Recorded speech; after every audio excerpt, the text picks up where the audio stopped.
Hello friends, welcome to my channel. మహాను బలవంతంగా భూషణ్కి ఇచ్చి పెళ్లి జరిపించాలనుకున్న ప్రతాప్ ఆదిలకు దిమ్మ తిరిగి షాక్ ఇచ్చిన చక్రి. అసలు ఇదంతా ఎలా జరిగిందో తెలుసుకోవాలంటే ఈ వీడియో మిస్ కాకుండా చివరి వరకు చూసేయండి.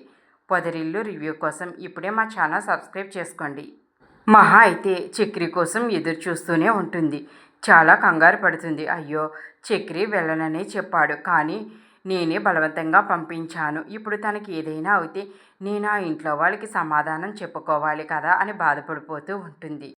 చక్రి, మీరంతా ఎవరు, ఎందుకు నన్ను కిడ్నాప్ చేశారు అని అడుగుతుంటే, అవన్నీ నీకు చెప్పాలా, నోరు ముసుగు పడుండు అని ఒక రౌడీవాడంటే, ఏంటి గుండుతో ఉన్నావు, మర్యాదగా కట్లు విప్పు, లేకపోతే నేనేం చేస్తానో నాకే తెలీదు అంటూ ఇక ఆ గుండుగాడిని బండబూతులు తిడుతూ ఉంటే, ఒరే, ఆ తిట్ల పురాణం వెళ్ళలేకపోతున్నాము, వాడి నోటికి ప్లాస్టర్ అంటించు అని అంటే, ప్లాస్టరా, వద్దొద్దు, నాకు అర్జెంటుగా టాయిలెట్కి వస్తుంది, చాలా ఇబ్బందిగా ఉంది, నన్ను ఇలా కట్టేస్తే నేను ఎలా టాయిలెట్కి వెళ్ళాలి అని అంటే, మూసు కూర్చో, ఇక్కడ నుంచి తప్పించుకోవాలని అనుకుంటున్నావా, అసలు నువ్వు తప్పించుకునే ప్రయత్నం చేయలేవు, మా దగ్గర నుంచి తప్పించుకోవడం నీ వల్ల కాదు అని ఆ రౌడీలు అంటారు.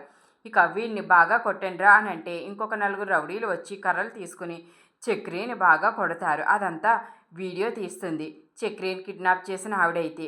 ప్రతాప్, లలిత, ఆది మాట్లాడుకుంటూ ఉంటారు. ప్రతాప్ అయితే, ఏంట్రా ఆది, వాళ్ళు వీడిని కిడ్నాప్ చేశారంటావా, ఇంతవరకు మనకి ఎలాంటి వీడియో పంపించలేదు, నేను వాళ్ళకి చెప్పాను నాన్న, వీడియో ఏదో ఒకటి పంపించమని, పంపిస్తా రాగండి అని అనేలోపు ఆది సెల్కి అయితే మెసేజ్ వస్తుంది. ఆది చాలా స్పీడ్గా వచ్చి ఫోన్ తీస్తుంటే, ప్రతాప్, ఒరే, నువ్వు మర్చిపోయావా, నీ కాలుకి ఫ్రాక్చర్ అవ్విందని చెప్పాము, నువ్వు ఇప్పుడు ఇలా నడిస్తే ఎలాగా, మహాలక్ష్మి నమ్మాలి కదా, నువ్వు కాస్త జాగ్రత్తగా ఉండు అని అంటే, అలాగే నాన్న అని ఇక మళ్ళీ నటించడం మొదలుపెట్టి ఫోన్ తీస్తాడు. ఇక అందులో వీడియో అయితే పంపుతారు. అందులో చక్రిని కొడుతూ ఉంటారు. లలిత అయితే చాలా సంతోషపడిపోతుంది.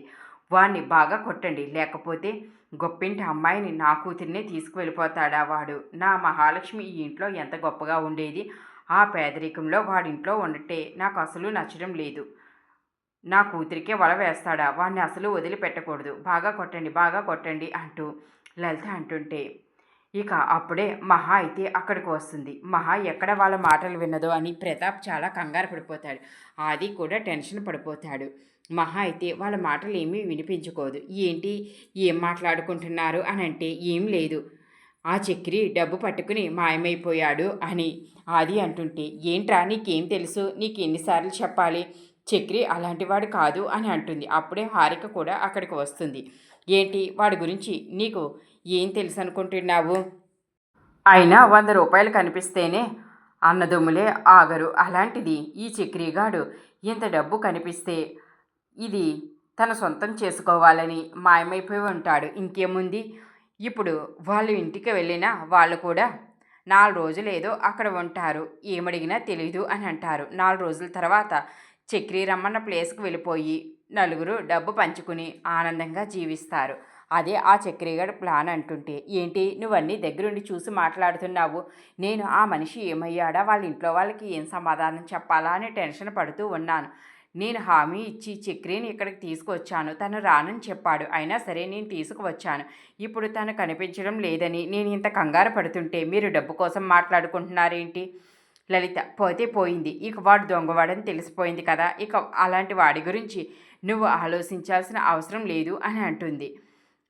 ఏంటమ్మా అలా మాట్లాడుతున్నావు, చక్రికి ఏమైందా అని నేను టెన్షన్ పడుతుంటే నువ్వు నన్ను ప్రశాంతంగా ఉండమని ఎలా చెప్పగలుగుతున్నావు, నువ్వు అసలు తల్లివేనా అని మహా అయితే లలిత మీద కోపడుతుంది. ఇక హారిక అయితే పోలీస్ కంప్లైంట్ ఇద్దాము అని అంటుంటే ప్రతాప్ అయితే ఆదికి సైగ చేస్తాడు హారికని ఆపమని.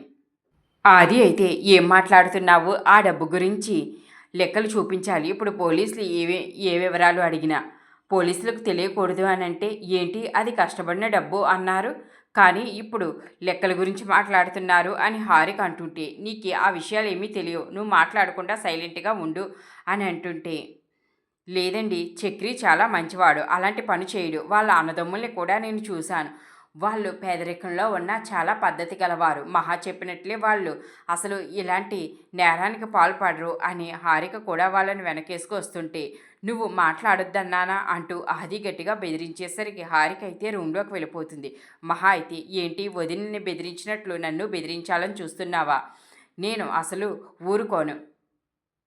ఒరేయ్, దాని మాటలు ఎందుకు గాని ముందు వాళ్ళ ఇంటికి ఫోన్ చేసి వాడు ఇంటికి వెళ్ళాడా లేదో కనుక్కో అంటే, లేదు నువ్వేమీ చేసి మాట్లాడాల్సిన అవసరం లేదు, నేనే ఫోన్ చేసుకుంటానని.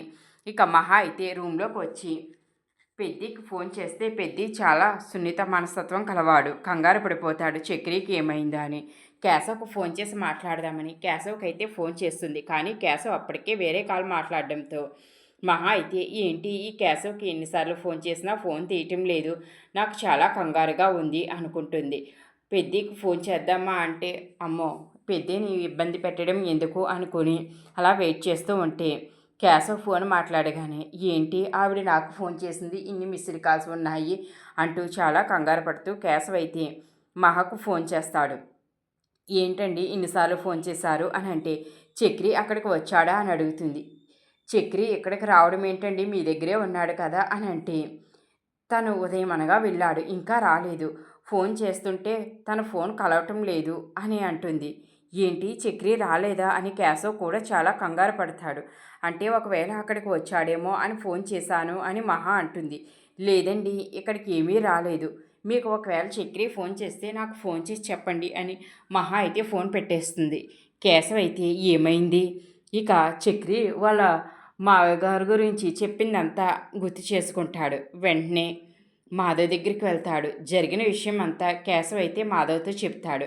మాధవ్ అయితే, ఏంట్రా ఇప్పుడు చెప్తున్నావా, ఆ పెద్ద మనిషి ఇంత నాటకం ఆడాడా అని అంటుంటే నారాయణ కూడా, అవును వాడు ఎలాంటి వాడో అర్థమైంది కదా, ఇప్పుడు మన చక్రి ఏ ప్రమాదంలో ఉన్నాడో ఏంటో, చక్రిని వాళ్ళే బంధించి ఉంటారేమో అని నారాయణ అంటుంటే, అసలు ఏమైందో నేను మహాను కనుక్కుంటాను అని పెద్ది అయితే మహాకు ఫోన్ చేస్తాడు. మహా అయితే కేశవే ఫోన్ చేశాడు అనుకుని, చెప్పు కేశవ చక్రి ఏమైనా వచ్చాడా అని అంటే, నేనమ్మా పెద్దిని అంటూ, ఏమైందమ్మా అసలు అని అంటే, ఇక వాళ్ళ నాన్న డబ్బు బంగారం ఇచ్చి చక్రితో పంపించాడని మొత్తం విషయం అయితే చెబుతుంది. ఇక కేశవ్ అయితే, ఇది ఖచ్చితంగా వాళ్ళ ప్లాన్ అయ్యి ఉంటుంది, ఇప్పుడు మన చక్రి ఎలాంటి పరిస్థితుల్లో ఉన్నాడో అని అంటే, మాధవ్ నువ్వు ఆగు అని కేశవ్ నాపి, సరేనమ్మా చక్రి కోసం మేము చూస్తాము, వాడు వస్తే నీకు ఫోన్ చేస్తాను, ఒకవేళ నీ దగ్గరికి వస్తే నువ్వు మాకు ఫోన్ చేయమ్మా అని ఫోన్ పెట్టేస్తాడు. కన్నా అయితే చక్రి అన్నయ్యకి ఏమీ కాదు కదా అని అంటుంటే, ఏం కాదురా మన అంతా వెళ్ళి వెతుకుదాం అని మాధవ్ కేశవ్ కన్నా చక్రి కోసం వెతుకుతూ ఉంటారు. మహా అయితే కంగారు పడుతూ చక్రికి ఫోన్ ట్రై చేస్తూ ఇక వాయిస్ మెసేజ్ కూడా పెడుతుంది. నేను ఎన్నిసార్లు చేసినా మీ ఫోన్ కలవటం లేదు, ఒకవేళ నా వాయిస్ మెసేజ్ కనుక మీరు వింటే నాకు ఫోన్ చేయండి అని చక్రికి మెసేజ్ పెడుతుంది. కానీ చక్రి ఉన్న పరిస్థితి అయితే మహాకు తెలియదు కదా. పాపం చక్రి అక్కడ ఎంతో ఇబ్బంది పడుతూ ఉంటాడు. ఒరే ఒక్కసారి నన్ను వదలండ్రా, నేను మీ అంత చూస్తాను అని అంటే, ఏంటి మమ్మల్ని కొడదామని అనుకుంటున్నావా, నోరు ముసుగు పడుండు. ప్రతాప్ అయితే నీరసం వచ్చి పడిపోయినట్లు యాక్షన్ చేస్తే లలిత అయితే, ఏవండి అంటూ ఒకసారిగా అరుస్తుంది. రూమ్లో ఉన్న మహా కంగారుగా వస్తుంది. ఏమైందమ్మా అని అంటే, ఏముంది వాడు డబ్బు తీసుకుని పారిపోయాడు కదా, అందుకని మీ నాన్న ఎలా అయిపోయాడు అంటే, ఏంటి నాన్న మీరు ఎందుకు కంగారు పడుతున్నారు, పోతే పోయింది, ఇప్పుడు చక్రికి ఏమైందా అని నేను కంగారు పడుతున్నాను అంటే, అది కాదమ్మా వాడు దొంగ చూసావా, వాడు కారు ఎక్కడో వదిలేసి ఆ బ్యాగ్ తీసుకుని పారిపోయాడు అని అంటుంటే, నాన్న మీరు చక్రిని చాలా అపార్థం చేసుకుంటున్నారు, ఇప్పటి వరకు అమ్మే అనుకున్నాను, మీరు కూడా ఎందుకు ఇలా మాట్లాడుతున్నారు, చక్రి అసలు అలాంటి పని చేయడు, నేను కేశవ వాళ్ళకి ఫోన్ చేశాను, చక్రి ఎక్కడ ఉన్నారో వాళ్ళు చూస్తాము అని అన్నారు, మనం కూడా వెళ్ళి చూద్దాం నాన్న అని అంటే, సరే అమ్మా నువ్వు ఇంతగా చెబుతున్నావు కదా, నేను ఆది వెళ్తాము అని అంటే, హారిక ఏంటండి మీ కాలు బాగోలేదు కదా అని అంటుంటే, లేదు పర్వాలేదు, మహా కంగారు పడుతుంది కదా, ఒకసారి వెళ్ళి చూస్తాము, ఆయన నాన్న వెతుకుతారు, నేను కారులో కూర్చుంటాను అని ఆది అంటాడు. ఇక ఇద్దరూ కలిసి బయటకైతే వస్తారు. ఇక ఆది అయితే, మనం సూపర్గా ప్లాన్ చేశాం నాన్న, ఇక మహా ఇంట్లోనే ఉంటుంది, వాడి దగ్గరికి వెళ్ళలేదు, మన ఇద్దరం ఒకసారి వాడిని చూసి వద్దాం అని చక్రి ఉన్న ప్లేస్కి అయితే వస్తారు. చక్రి అయితే అనుకుంటాడు, ఇదంతా మా మామ మా బామ్మర్దే కలిసి చేసి ఉంటారు. ఇంతలో రౌడీలు బాసులు వచ్చారు అంటూ బయటకు వచ్చేసరికి, బాసులు అంటే ఇద్దరు, అయితే వాళ్ళిద్దరే అవ్వుంటారు. ఖచ్చితంగా నన్ను కిడ్నాప్ చేయించింది వాళ్ళిద్దరే. నేను ఎలాగైనా ఇక్కడ నుంచి తప్పించుకోవాలని లోపల నుంచి తొంగి చూస్తూ ఉంటాడు. ఆది ప్రతాప్ అయితే ఇక ఆ డబ్బున్న బ్యాగ్ తీసుకుని అక్కడి నుంచి బయలుదేరతారు.